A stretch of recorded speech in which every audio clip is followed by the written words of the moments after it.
Hi everyone, this is Courtney with Teton Technology. In this video, I will give an overview of our above-ground tank monitoring system. Currently on the screen, we have the dashboard page. This is where we end up after logging into our account. The dashboard is a summary of all tanks in our account and their current levels and status.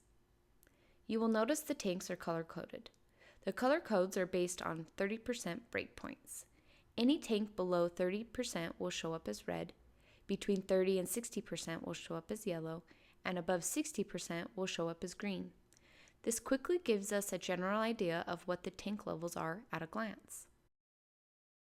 We can see the exact volume percentage by hovering our mouse over any tank.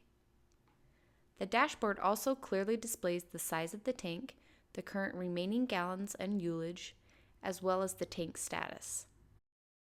The status column tells us when we last received an update and what kind of activity was happening.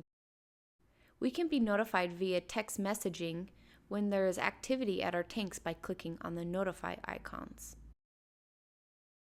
We can see notifications are enabled when they are highlighted in blue.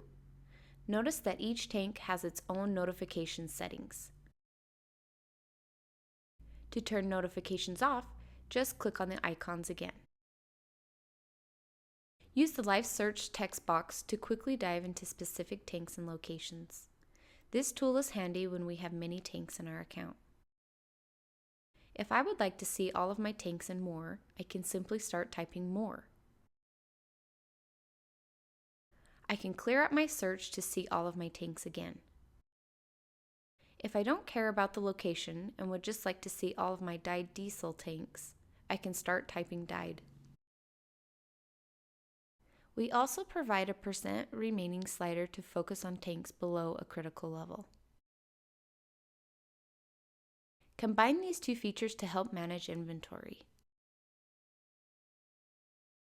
To see all tanks again, we slide back to 100% and clear the text. Clicking anywhere on a tank's row will open up a detailed window. Here we will find more tank information, tank status, and forecasting. Click the Historical Tank Levels button to open up an easy-to-navigate graph. We can expand and shrink the navigation window to zoom in and out, as well as drag the window around to center on a certain date. You will notice below a used amount and delivered amount calculated on what we currently see on the graph. These calculations update as we navigate the graph. Simply click off the graph to go back. We can also see a history of all activity at our tank. Settings is where we name the tank, label contents, set the time zone, and enter the physical properties of the tank so the system can calculate the correct gallons. After any changes to these fields, we click the Save button. During initial setup, we take a measurement of the current level and calibrate the tank here. After we have calibrated a tank, the tank sensor will track and update the current level. This tank has been calibrated, so I will cancel this.